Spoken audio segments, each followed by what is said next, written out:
Hello and welcome to another edition of the Ultimate Fighting Chat podcast. Today's discussion is going to be about the return of the Ultimate Fighter, season 29. This is a review of episode number 2. Is anybody there? Oh, am I talking to myself? I need to make sure first. Is anybody there? I can hear some. Let's try this, right? Maybe you'll respond to this better. Hello? Hello? Is anybody there? I'm here, mate. Don't worry. Frank. Do you see? You could hear the distress in my voice, couldn't you? I had a lot of distress in my voice after watching this episode. But let's just... We might disagree here. I didn't mind it. Oh, you're joking, you know? Okay, well, I'll go through it. Yeah, let's go through it then. All right. So, a review of the Ultimate Fighter episode 2. I'm going to start straight away by saying, I tell you what, DeFranco is crap. Well, what's he done now? Well, they start a show with the recap of the previous episode, as you know. And the Desert Voice bloke says all dramatically, so this is the beginning. He says, the teams move into the fighter house where they will live cut off from friends and family. That's what he says.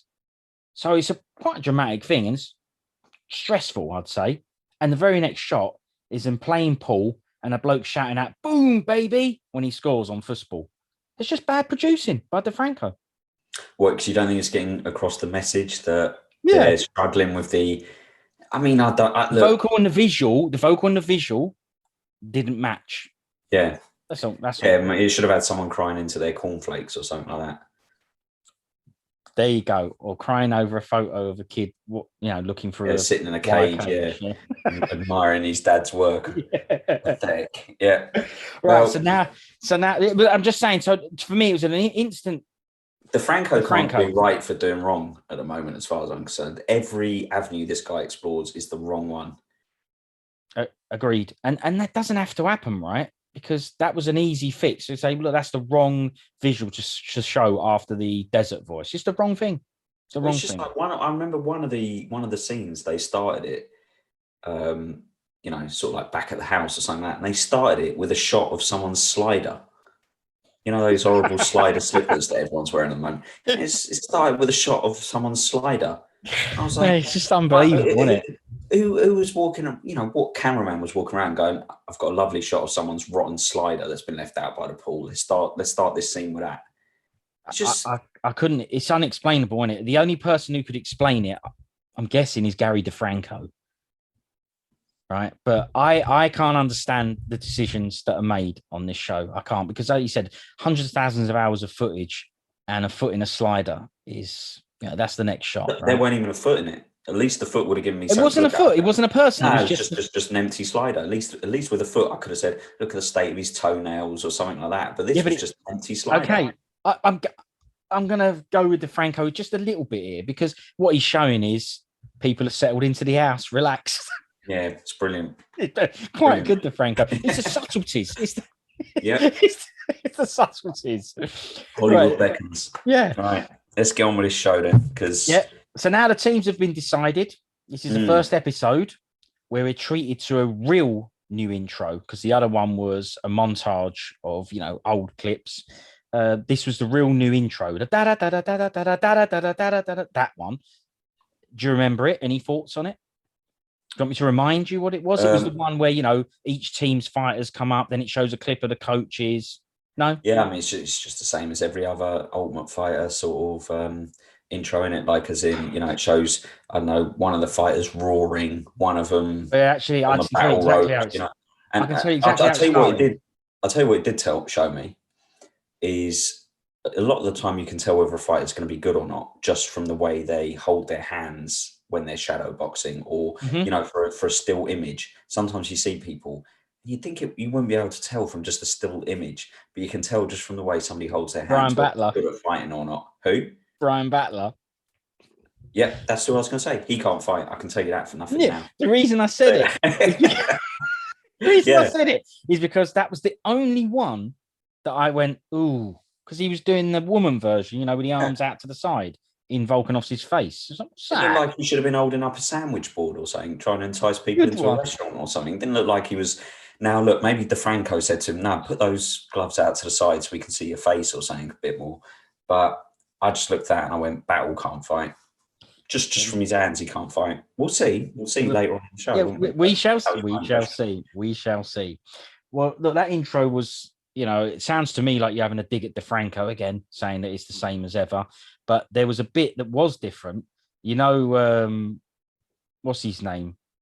I don't know his name. Deshaun Gore or something. He likes to knock people out. It started with him going, woo. Do you remember it? No. He had him come up. Why him? Come up right in the middle of the screen and went, whoo. Then it came up. So, what does that mean? Does that mean he's going to win the whole damn thing? He likes knocking people out. That is possible then. It's always those intros have always got. I always think this is a bit crap. It has the fighters and it goes, and the coaches, and it goes, and Dana White, and he always comes out bright pink. Yeah. It's like UFC president Dana White. Yeah. Stop putting blusher on him. In fact, I'm going to pick up on it now. When they were talking about the fight at the end, someone made him up too heavy. I mean, he looked like he'd just finished a drag show. And he had, as far as I'm concerned, he had lip gloss on. He had like blusher on his cheeks. He looked too made up. Just let us have the blotchy pink version, because we all know rashes that day. So maybe he did. But yeah. Are you saying you think it's to even out the complexion? Is that probably why? I don't know, but he had stuff. I don't even mind that, foundation or whatever it's called. But as far as I'm concerned, he had stuff on his lips. He doesn't need. Well, he doesn't need enticing lips. Leave that to the ring card girls. He looks a bit overly made up. Yes, I think I know what you struggled to not say there. Yeah. A B and a J were involved, yeah. But that's what his lips look like. But yeah. All right. Well, look, I didn't notice that the first thing was a slider. So you got me there. But to be fair, it wasn't the first thing. It was just somewhere in the episode. Okay. They opened a scene with a slider. Nice one. Okay. Well, good detail from DeFranco there, and credit where credit's due. Good detail. The first scene, it's an Ultimate Fighter classic. Coach Volkanovski, he turns up at a house with all the staff for a barbie while watching the fights. How exciting. Yeah. Yeah. I mean, we're slowly already going through the Ultimate Fighter checklist, aren't we? Like we say, sooner or later, someone's going to, punch a hole in a wall. Someone's going to have a bit of a scrap.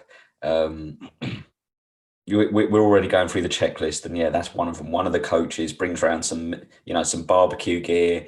I just want to get to know the fellas a bit better and all that crap chat. Slicing and thin watching bits of beef. Yeah, just walking around. Weren't that beef raw? God, yeah. We know what happens if you eat raw beef, or we know what happens if you eat raw beef. That's right. Yeah, it plays merry hell with your guts. So I wouldn't have liked to be you clean out whole shops of people, one way or another. Yeah, it makes you very ill. Gives you very pungent. What should we call it? Pungent wind explosions. But he. And had you been eating raw beef that day when we were out with Woods and we went to the shop and we came back and it stunk of sewers and we said that was just actually that we've got a broken toilet. You hadn't. I thought you'd been a toilet. No. I can prove it. I don't eat beef anymore. But not after that dreaded day. Yeah. But why didn't he just leave a couple of slices on the grill for a bit longer for anyone that doesn't like their steak literally still with a pulse? Yeah, I don't know. It's a way, because then he'd say this isn't the way it's done. It's not the real Volkanovski steak. Because I saw a clip of him chatting to DeFranco.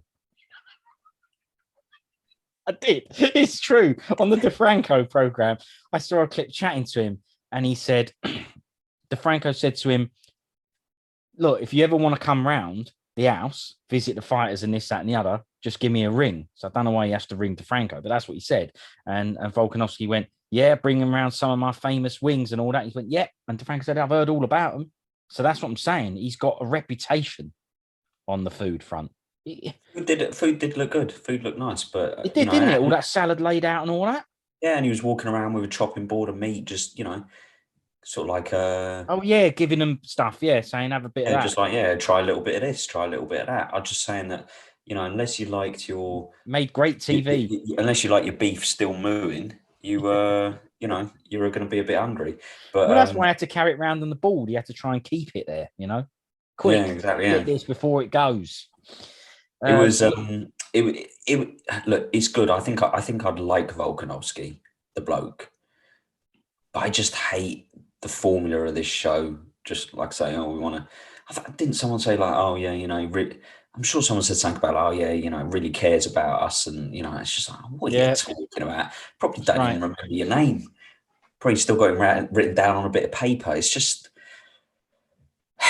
I never understand people who get too invested in the team element of that show, because it makes no sense, and it's instant as well. The second they make the teammates, it's like, well, this is my best teammate ever. He's brilliant. I love him. They're great. These are my brothers. It's like, what, straight away? Well, yeah. I mean, I'm pretty sure somebody said, "I love you, bro," or something like that to somebody. It did. It was in the face-off thing and the fight picks at the end. Said, "I love you, bro." Yeah, I think he's gonna knock you out, bloke. Yeah. It was Trajan Gore versus what was his name, Randy Newman or something like that. We'll get to that bit. Let's go with the process of the show. Okay, all right. We've got the run-of-the-mill barbecue. Classic scene. Yeah, we've got to have it. Right, we've got to have an Ortega version of that yet, because we ain't had that yet. But that was the Once he hears about it, he'll want to get one. He'll have to give DeFranco a ring and go, wait, whoa, let me know when that's happening, because I need to get in on that. And did Volkanovski just feed his blokes, or did he just feed everyone? I didn't know. No, I think everyone, wouldn't it? Because they're all should do. Of course, brilliant. Yeah, so he is brilliant then. Look, I tell you what, though, one thing I noticed in this episode is Gilbert Urbina. He's a right laugh, isn't he? He was running on the treaders, doing wicked jokes. Do you not remember? I know you tried to say something funny. I couldn't work out, but I remember him saying, "I've been inspired by Thug Rose," and and he went out then. And he got on a treadmill. Yeah.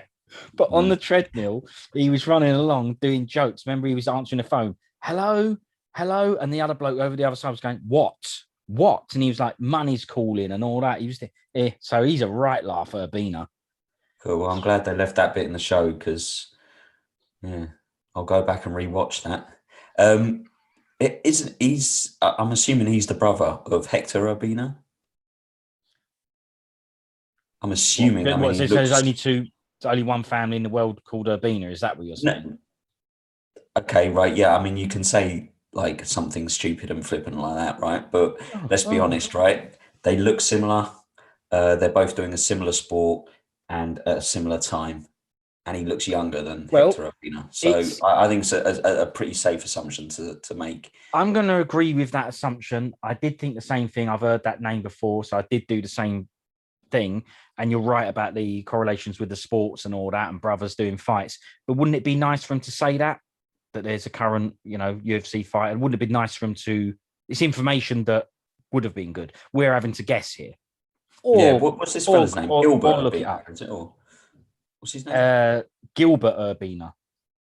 Well, maybe I'll find it out while we keep talking. Maybe it's Gilbert Burns' brother. With a different surname. Well, exactly. That's what I'm saying. You're stupid for just saying, he's called Urbina, so it's the same bloke. No, not the same bloke. It's his brother. Anyway, he's a right laugh. That's been agreed. DeFranco left that in. As he's fighting next, I'm just moving on the show. You can check out Urbina out. As he's fighting next, we get to see some fight footage of Ludwig. What did you think of the fight footage? Like, the amateur fights or the non-UFC fighting footage? It showed some. What did you think? Firstly, it is his brother. So, Brilliant. Yeah. So if you want to apologise, I'll be more than happy to accept your humble apology. No, I'm going to have a word with DeFranco for not. He should have said it in the show. Well, they'll wait until it's Urbina's turn to fight, innit? And then we'll get all the wisecracks, all the jokes, and all the history. We're going to get girlfriends frying eggs in pans. That's what we're going to get. Yeah, you know it. Well, thankfully, because Ludwig. That's right. Because he isn't in England, because he isn't from America. He didn't do a home video, did he? Not that I saw, really. I didn't see a home video. I mean, But it had he fight said he, footage of some he of trains his. in California now or somewhere like that, right? He And lives in Vegas in like a one-bed flat with someone or something like that, or shared thing. So yeah, he moved away from his mum and dad to go and live and train in Vegas. So yeah, that's so right. Yeah, he's not got an house or anything. I think he's renting something there, yeah, and training there. yeah. So he went from Armenia to Nah, I Ukraine. think he's sorry, yeah. I thought he Yeah, was going to say Armenia to Armenia to Vegas. Ukraine, Yeah, correct. then Yeah, Ukraine to America. Yeah. yeah. I looked at his amateur clips and I thought this guy's decent. I I thought thought the he same. had a little bit of a Nate Diaz sort of style, long, rangy. Puts on a lot of pressure. And then when I heard that he's obviously a decorated wrestler, I thought this guy's going to be grief because I bet he's got a good gas tank because of his physique. He's not overly muscular. Better. And yeah, thanks, mate. And yeah, he's got length, he's got pressure, he's got good How wrestling. do you know he's got length? It didn't show him in the shower or out. He just looked like one of those guys who's going to have a big dong, Well, fair enough, yeah. just like the Diaz brothers. But yeah, to me he looked like he was going to be grief. He wasn't going to be an easy out. Let's put that. I actually thought he looked good. Yeah, and I'm sure that they pick the best clips that they can, they're allowed to show or whatever. But I do think that those fight clips they showed were good and showed a lot more about him than the nothing they've showed us training on the show. He said it doesn't matter about his record. That's what he said. He said it don't matter about records on here. I thought, what does that tell you then? His opponent, Raposo, he tells us his record when it was his own vid. But then later on, I found out what his record was, and now I know why. Because let's just say it's disastrous. Let's hear it. Or a bit of an accident, maybe. Get it? No, I don't know what you're talking about. No, I don't know what you're talking about. Get on with it. 911. Right. That's his record. Yeah. Yeah, there's nothing wrong with being a bit light-hearted and doing a few jokes here. I see what you did there. Yeah. Yeah. It's your sort of style of humor. That's the sort of thing you normally do to me. So I've sort of done it back on you. Maybe I'm not good at delivering it because it's not normally my sort of. It's not thing. natural to you. Yeah. Yeah, it's not natural. It wasn't natural. Yeah, I agree. If that is the quality of my jokes, then I think I'm going to stop cracking jokes. No, it depends. It's about the delivery in it and who it's coming from. I think because it's natural to you and that is your sort of thing, they work better if you're more quick-witted with it and stuff. So, yeah, yours are all right when you do them. But you just haven't been doing them. Just try doing them again because you could have had that one and it would have come better from I didn't know his record, but obviously it's a good record. Yeah. It's not as good as Raposo's, is it? He was undefeated. 5-0. Yeah. But didn't he say he also had some amateur fights as well? That's he was right. undefeated in those as well. What did you think of his tape of not his home video? We'll get onto that in a second. What did you think of his his fight videos, his fight clips? Okay, well, we won't go onto his vid because I've got other Ludwig stuff to do. But yeah, of his fight videos, I thought they were good as well. Yeah, same. I thought he looked nice, rapid, and I also thought he looked when I saw him on the mitts and stuff like that. I thought he looked like a little bit of a Dillashaw. Okay, I've got a comparison bloke. Go on. He reminded me. I sort of thought he looked a little bit like Aaron Pico style. Oh yeah, well he's amazing, Pico. Yeah, he is good. Yeah, he's really amazing. So I agree. Raposo, I went, no, I don't know, mate. This bloke looks decent and all. But before we go on to his vid, the coaching staff, because I've got to pick these things out. These things are left in the show for me to watch. And don't forget, we are watching a television show here with entertainment value. And there was a bit where the coaching staff were having a chat with Ludwig. Is his name Ludwig or is it Ludwig? Because it's Liudvik. So is that just Ludwig? I would say Ludwig, yeah. All right, let's give him Ludwig, right? No matter what Hannah Gracie says, you can't get him excited about it. He keeps saying to him, "You excited for the fight, yeah?" He's like, "Yeah, I haven't fought for a long time. Yeah, but you're excited about it, yeah? It's been a long time since I've had a fight." It didn't matter what, but he kept saying to him, driving it into him, "Yeah, but you are excited about it." So not everyone's excited about having a smash, but he's not the sort of bloke you could get excited by the looks of it. He definitely weren't getting excited. Hannah Gracie weren't doing it for him. That's all I'm saying. Mm. You know, he's I stoic. think, I think that's good though. So do I I. think it's good. I think it's good not to experience too many extremes, especially in fighting. You don't want to be extremely nervous. You don't want to be extremely excited because that all burns energy to some degree. So I think the Gunnar Nelson Ludwig technique is better rather than all the chest pumping, Marvin Vittori, sort of style going nuts. Who's that other guy? The guy who paints himself green, goes crazy. The light heavyweight. He paints himself. Oh, he paints himself green like before at the weigh-ins or something like that. Yeah, that's right. I mean, I like him, but I've forgotten his name. I don't know if I've ever seen a bloke paint himself green. You've got the little Hulk bloke who isn't green, who does the Hulk move at the beginning of the fight, who ain't in it anymore. Can't remember his name either. Sorry, but I can't. And then you've got what's his name?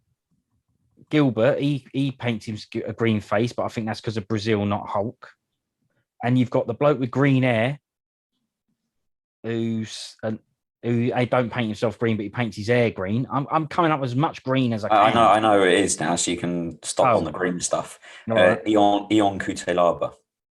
Oh, does he paint himself green? Does he? Yeah, he's brilliant. Well, he has done. Yeah, the sort of the Incredible Hulk sort of thing. But he's another example. Gets very emotionally and invested, and this, that, and the other. And he's always shagged out by about 2 minutes of round one. So I think it's good to be nice, calm, and composed. I would always urge people to be more like that than more like the Kutelaba. Like I say, beating your chest, going nuts, screaming, shouting, doing cutthroat gestures, and all that sort of stuff. Save it for after the fight if you have to do it. Well, that's it. Yeah. So if you win, there's also a language barrier, right? It's yeah. So is that? What I will say though, there isn't a language barrier when it comes to this. His mate had one of the shittest tracksuits I've ever seen in my life.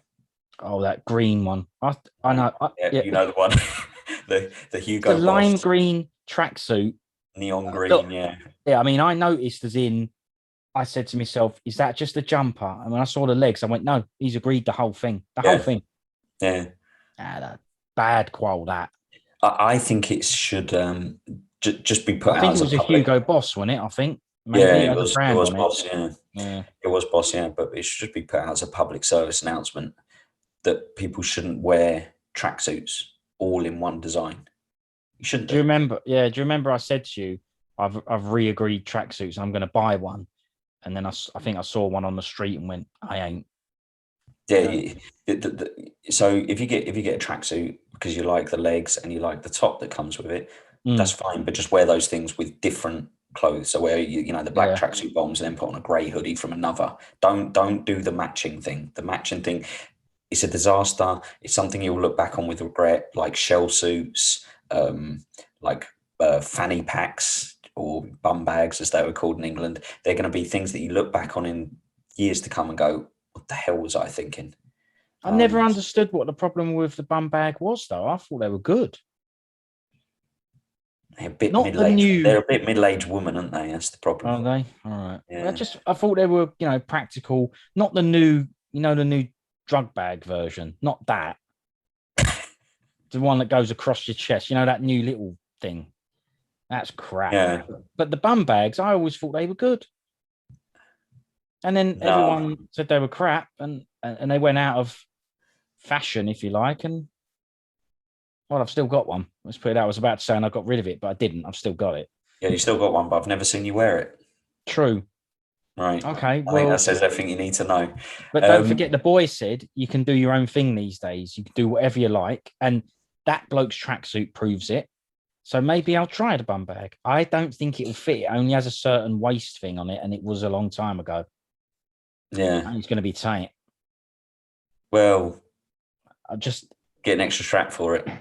I just don't think I'm good. No, it was one of them sewn in straps. You can't change it. Well, just have it cutting into your gut.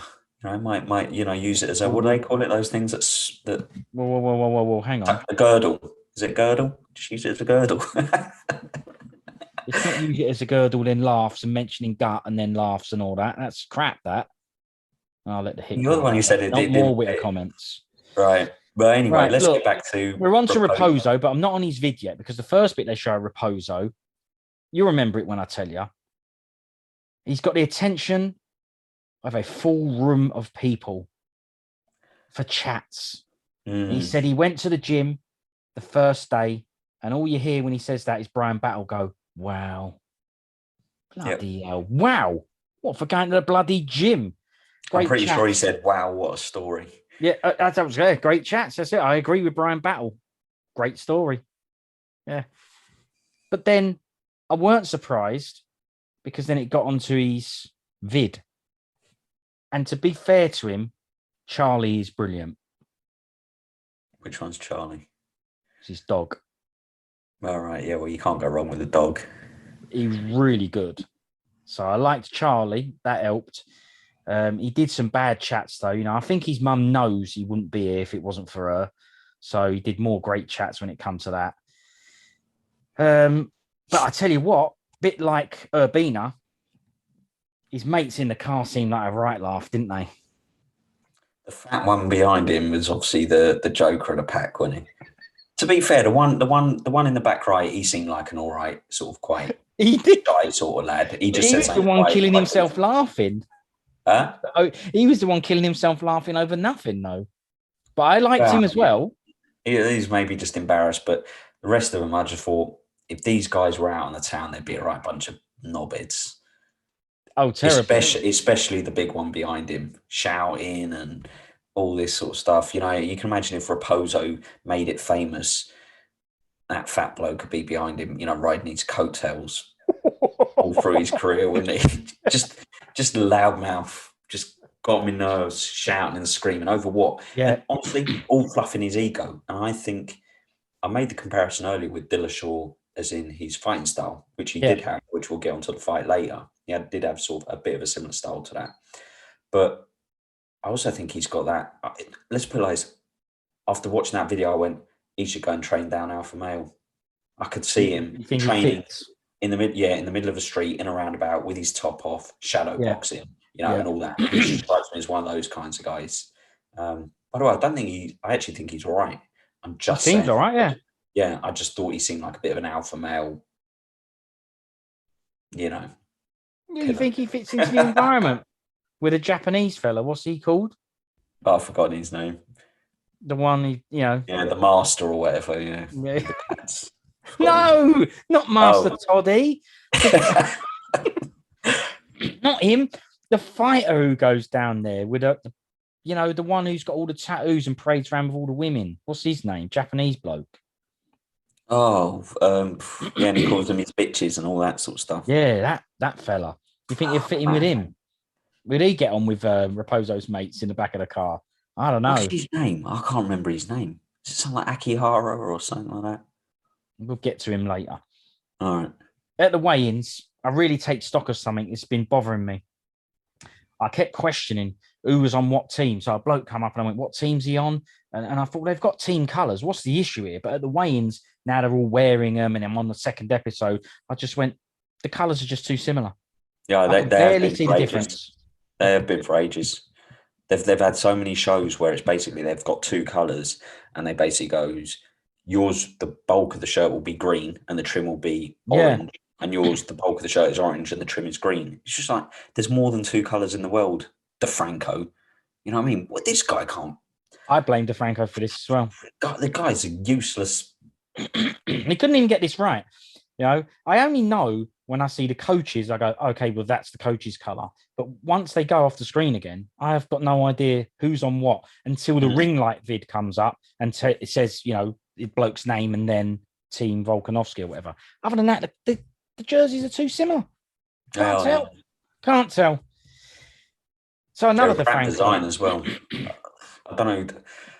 All this stuff, Reebok, Venom, UFC fighter What's wrong clothes. with I the mean, design? the whole lot. I mean, they can't design for toffee, can they? Absolute junk, a lot of it. What don't you like about the design? Is just there is no design? Is that what you mean? Yeah, It's just plain basic, like a baseball boring jersey. crap. Yeah. I should be watching that stuff, right? And afterwards going, I want that top. It's a shame that top ain't available. Or I this, that. bought I one. remember as a kid when growing up, I used to watch stuff like Nigel Benn, Michael Watson fighting, and Ben Yeah. was walking around in all these sort of personalized embroidered training tops that only him and his training team had. Now I look back at them now and I go, oof, it was the shell suit era, so they look naff now. But at the Yeah. time, I was like, man, I'd love to have one of those tops. That would be amazing.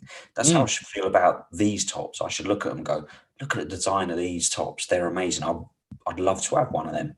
But I don't. I look at them and I go, if that was for sale on the UFC website, knocked down price for $5, I wouldn't even have one to wear around the house, just in case I had to answer the front door. I've got one. No, you have. And you remember? It's part of the reason why I feel so strongly that they look naff. Wait a minute. I've seen them modelled. I've seen them modelled firsthand in the flesh. But hang on, mine's not naff, is it? Do you remember it? Yeah, you look naff in it. I haven't worn it. I've seen you in it. Okay, but there's a reason I got mine. I think I bought it when we were at the Fan Expo. They've had one Fan Expo that I think only had one in London, and we went to that, and I bought it there. It's the UK USA one. That's why. That's got a bit of a design to it, isn't it? Still crap in it. The only thing that's good about it is it was from a good series, but it still. Well, there you go. Still looks pants. It might look right if you sort of like accessorized it with a bum bag. Maybe then it will pop. I'll give it a go. But a bum bag don't fit, remember? Nasty. Yeah, but it's true. I don't think it will. Look, but yeah, I agree. The the vests, it's just two sames. They're just exactly the same. So. Exactly the same, yeah. Well, at this stage, out of nowhere, there was a new thing, and it's called the Ultimate Fighter Flashback.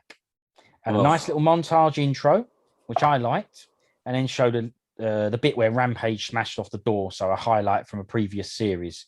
That was the highlight of this episode. And what I mean by that is of this episode that we're actually currently watching, not that episode that they showed a clip on. It was actually the highlight of the episode.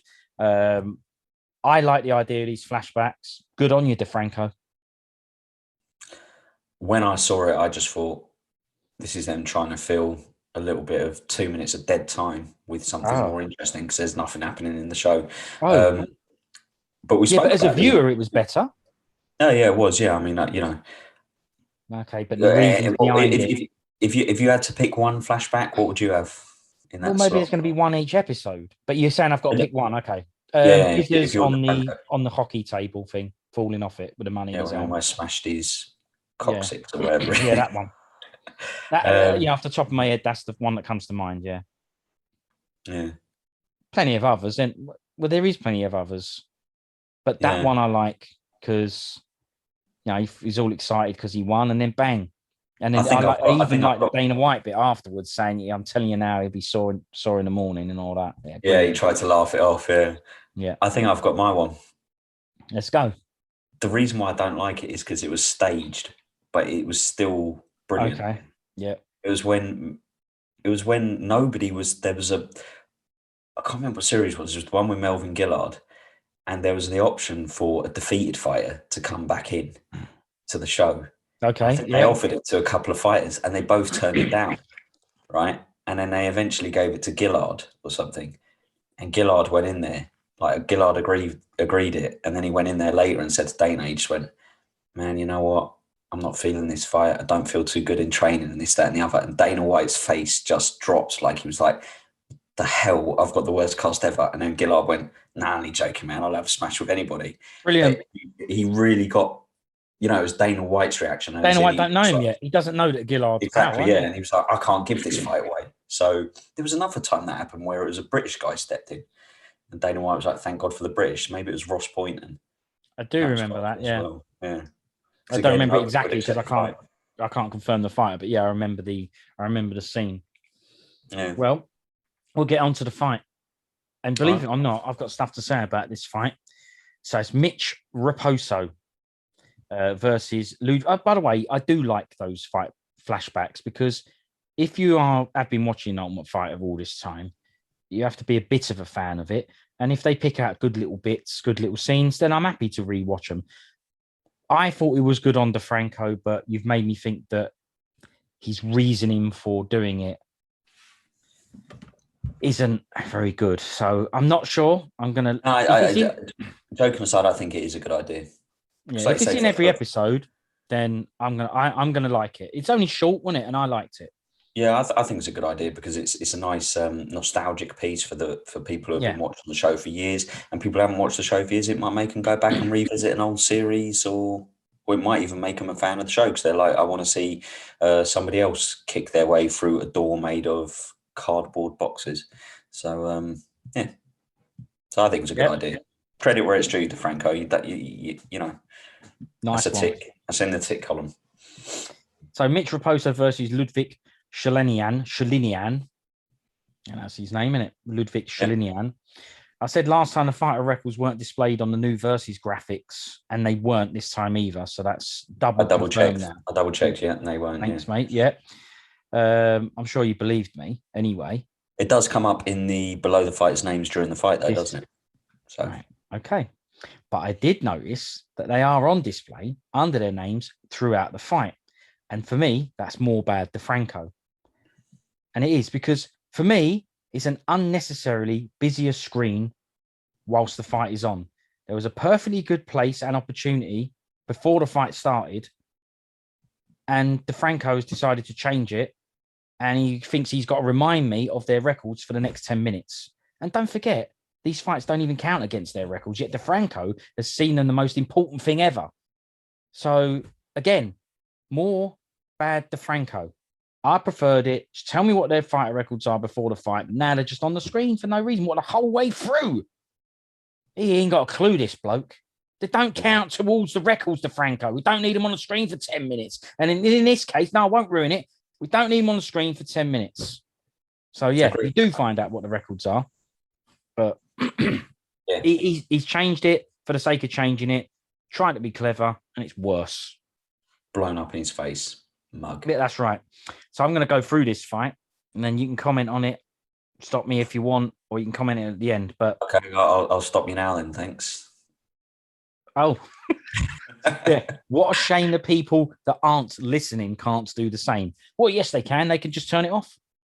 Yeah, they can just turn it off. I wouldn't know if I was them because, you know, I'm about to talk about the fight, and this is what it's all about. We're supposed to be what the show is all about, right?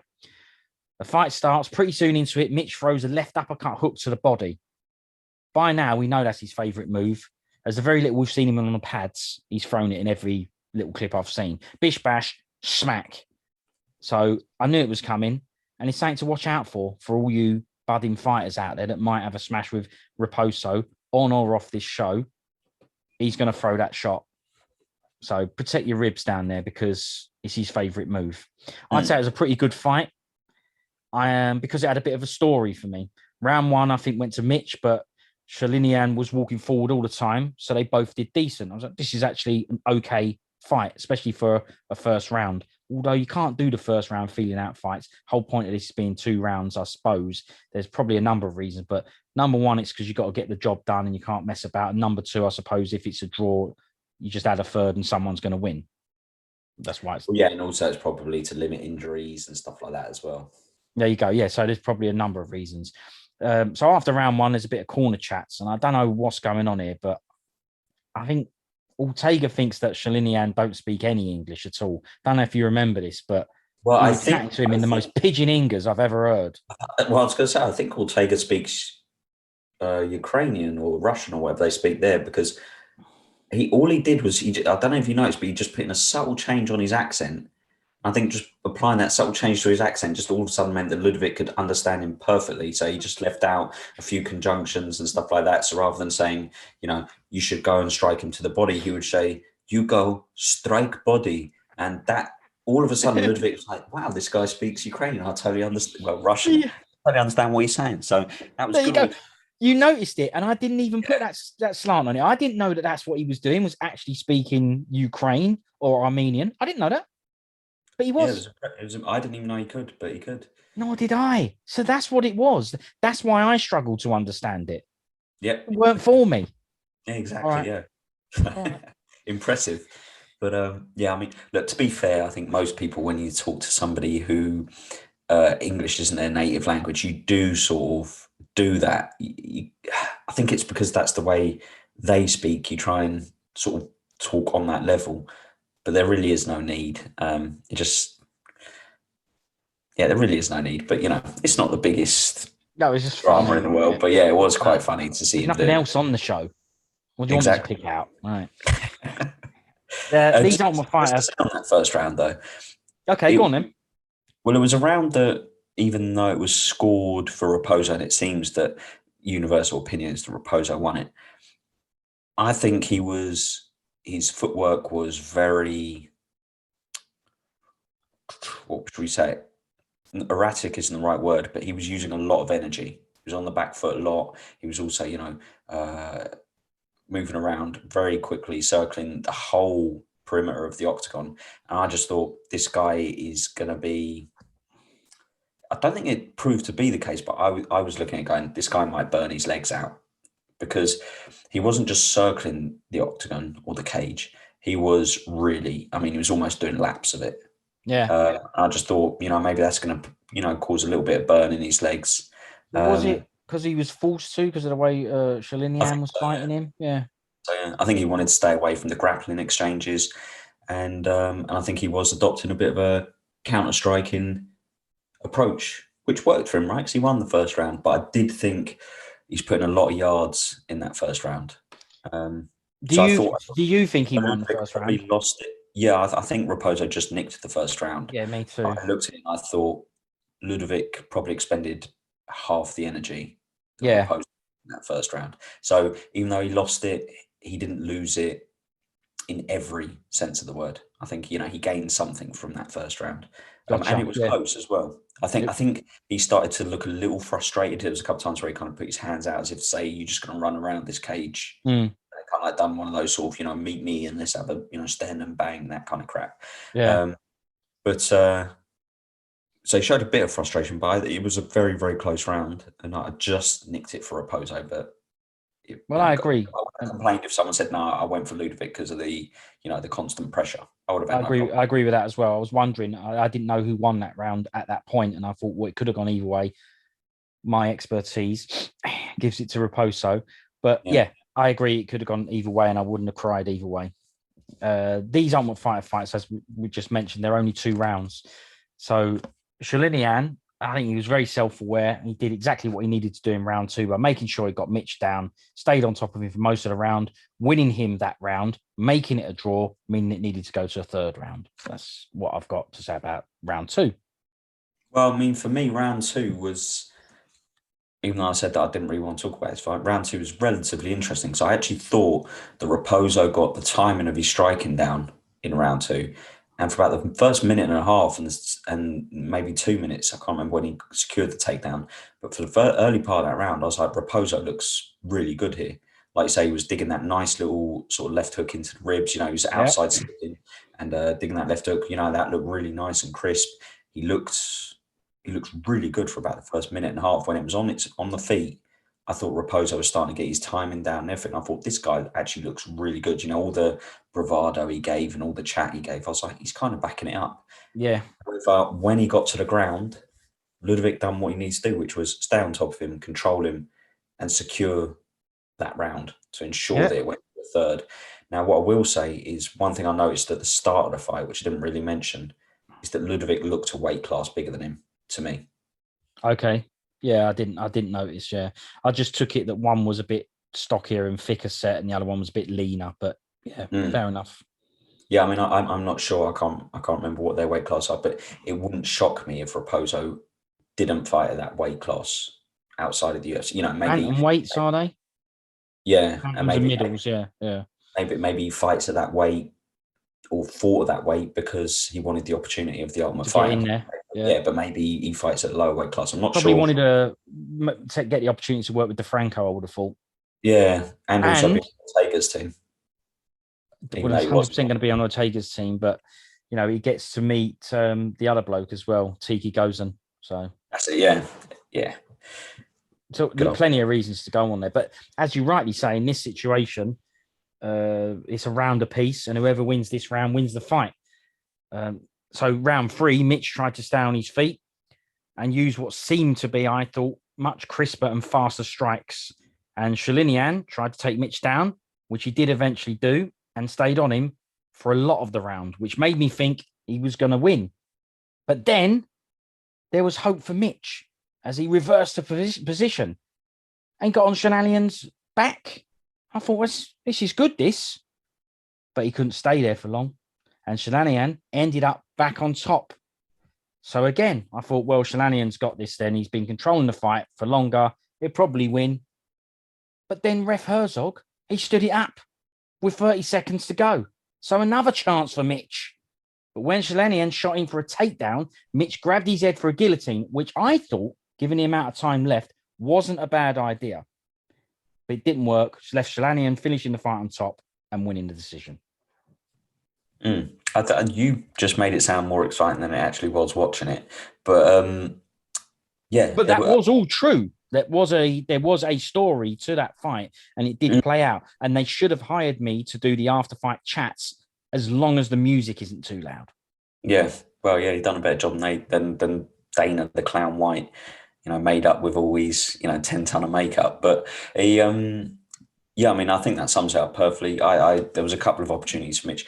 I felt for him a little bit because I could see the frustration on him that he just couldn't get up. That he was just kind of pinned to that floor. He didn't seem to know how to get up. And like I say, he did create a scramble, got onto the guy's back. At that point, I was kind of going, you need to separate. This is what the guy wants. The guy wants a grappling and exchange. And unless you do some serious damage on top anyway, he's had long enough with ground control that he'll probably still get the decision. Yes, so you need to finish. You need to look for a finish here. Yeah. And so I don't blame him, maybe staying on the back, looking for a rear naked choke or something. But obviously when the position got reversed, it was a little bit like, he should have separated really. But like you say, he then got another opportunity. I didn't agree with the stand-up from Herzog, but we got another opportunity with the stand-up, and I agree. When the neck presented itself, you got to go. It's the submission version of a Hail Mary overhand right. You got to go for it. He slipped out, and I could really feel his frustration. Raposo. That was the last shot. That was it. Yeah, I think he showed enough in that fight that he'll be in the UFC. I mean, I think he looks decent, really good. Me too. I thought both of these were decent, aware fighters, and that does make a difference. And they both wanted to win, and that sounds silly. You go, well, they all wanted, but some don't show that. I thought they were both aware of the situation. They both made adjustments to try and fix the problems that were going on during the fight. Whether they could fix them or not doesn't matter. They both tried. And I'd say, for me, although Shalinian won, I think Mitch is a little bit better than him, or at least has sort of a better potential, I reckon. Yeah, that's what I said the other week about, I think it was on a different, it was when we were talking about the Rosenstrike card. There was a fight on that where I said, I think the guy who lost has a higher ceiling. It's the bloke on the thumbnail. Kemula Clark. The bloke you put on the thumbnail, not on the prelims thumbnail. It's him, I think, that you said you liked or thought he was good, even though he got done. I can't remember. Okay, nor do I. But anyway, that's the principle. I just think that Raposo's probably got a higher ceiling potential. And we're only comparing these two because they just had a fight. Yeah, ideally, I think they're both good, and they both look better than some current UFC fighters. I'm happy to have both of them in it. It's just that I'm just comparing them both because they just had a fight, but they don't really need comparing. It's on their own merits. I think they're both decent. I think they're both very good, yeah. But I think give it 2 or 3 years' time, Raposo will be higher ranked than Ludwig. I would maybe in a different weight class, eh? Yeah, it could be a different weight class as well. But yeah, it was a decent fight between two clear UFC caliber fighters already. And shame they've had to fight each other, right? Because they're both good. Yeah, I mean, I'm not saying they had to fight each other so early. Shalinian, he's got a really good fight attitude. You could see like he's coming forward all the time, not afraid of having a smash. He didn't give up until he did what he needed to do to win that fight and progress to the next round, which, let's face it, that is the object of this competition. So that's why I liked that fight. Not because it was ultra exciting. It's just because it had a bit of a story and it meant something. I actually thought it was quite good. So, agreed, yeah. It was good, yeah. Also, I do think now, you're going to say no because it's all pre-recorded, but I've got a feeling that DeFranco listened to the review of episode 1. I am certain that they've turned that music down in those post-fight stuff. Oh, they definitely did. Yeah, you could actually hear them chatting this time. Yeah, fair play, DeFranco. Fair play. Again, credit to you. I mean, look, he probably has listened to it, right? It's actually our highest viewed podcast so far, isn't it? Yeah, so, I mean that's not the most challenging of requirements, but yeah, it is. Yeah. Well, yeah, so I got 5 instead of 6. I think. What is it? Yeah, 6 instead of 5 or something like that. Double figures. Yeah, but it's still the highest one, and that might be because of DeFranco taking notes or something. I don't know, but that music. I'm just certain of it. I didn't still have the first. I wanted to put the first episode on and go, was I wrong about this? Was I wrong about this loud music? And is this the same? But I couldn't find it, so I must have deleted it for some strange reason. Why would I not want to keep it? But I didn't keep it, and I wanted to compare. But you agree that music wasn't an issue this time, was it? No, it wasn't an issue this time. It was the first time around. So yeah. Yeah. Well, that brings us on to the next middleweight fight announcement. Ryder Newman from Team Volkanovski versus Trejan. Got it now. Trejan. I like to knock people out. Gore for Team Ortega. But I got a question for you. I don't understand how comes Volkanovski picked it or announced it. Did he pick it or did he just announce it because Ortega was off? What was going on there? Do you know? I don't understand whether, as Volkanovski, when Dana White says you get first pick, does that mean you just get to pick all the fights throughout the whole series? Because that's what it seems like. Because I mean, did Volkanovski pick Raposo to fight Ludwig? No, but I don't think so. Hang on, he picked because he picked Shalinian and said, "I'll have your number 1 pick, Mitch." So that was Ortega's control, but he won the fight. Shalinian won, and he's an Ortega bloke. So why wasn't Ortega in control? Who got the pick in the first fight then? Well, I think it was Ortega because he picked Shalinian to do the number 1 pick, Mitch, which was rugby bloke. That's what I think. I don't know. I'll have to recheck when I rewatch it. I was confused why Volkanovski was making the pick, but maybe, like you say, he was just announcing the matchup that Ortega behind the scenes had agreed. I don't really know. Yeah. That Trejan Gore. Yeah. So far, we know he likes to knock people out. Yeah. Well, yeah, but if his eyes get any closer together, he's going to become a Cyclops. Yeah, I mean, I think to knock people out, I wasn't going to bring it up. I'm going to leave it because we know, as it's been our highest viewed podcast ever in the history of our podcast existence, I know he's listening, so I'm just going to leave it. But yeah, I do agree. Yeah, I mean, it must be hell if he needs to go and buy a pair of glasses. That must be well difficult. I mean, his eyes are on top of me. They're closer together than his nostrils. He could just put whatever, go to the cupboard and put a drinking glass in the middle of his head. That solved the problem. Yeah. He's, yeah. I've not seen enough. But there you go. But yeah, I've got a feeling that. Oh, we're doing fight picks. Okay, let's go. No, I'm not going to do picks because I don't really know anything about him. But I just got. Yeah, but we still got to do a pick. He looks like a run-of-the-mill wrestler. Newman. Yeah, Newman. Yeah, Ryder Newman. Yeah, well, Dana said, and I remember this. Dana said that he's a high school wrestler, this, that, and the other. And the Trejan Gore doesn't have the same credentials as him, but he smashes teeth or something like that. So Yeah, well, the age of the wrestler is over. Well, Shalinian just used wrestling to win that fight, though. That's right. Yeah, we had other, sort of Yeah, he did. assets. He did. So yeah, that if you're asking me for a prediction, I'm going to go with Trajan Gore just because I got a feeling that the other fella, Ryder, is probably going to be quite a stiff striker and a one-dimensional wrestler. And I just think that so many people now are decent with their defensive wrestling, apart from Mitch Raposo, obviously. So that's just a little sort of preview. Just want to quickly say before Of we sign course. off. Yeah, listen, don't be quick. People want to hear from us. They will like it when they go on. If anyone gets to this point of the podcast, they'll be amazed. But the other problem with this show is this a DeFranco's fault? Yeah, it is. Okay. Okay.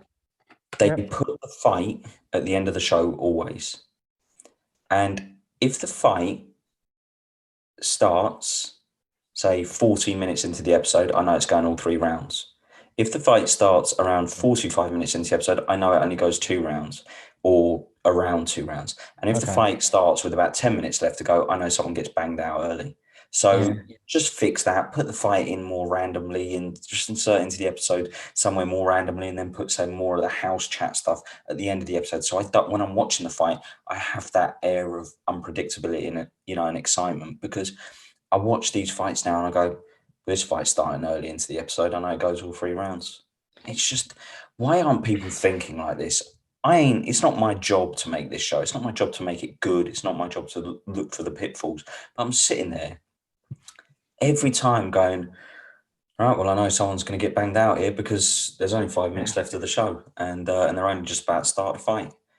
It's just frustrating for me. It's just a simple problem that's easily fixed and easily noticeable.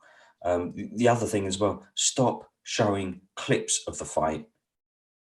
Of the upcoming fight. Yeah, I hate that. Stop showing me clips because I can get an impression from just that. Silly idea. I say I don't know who's working on these shows. I do know. It's DeFranco. Get your shit together.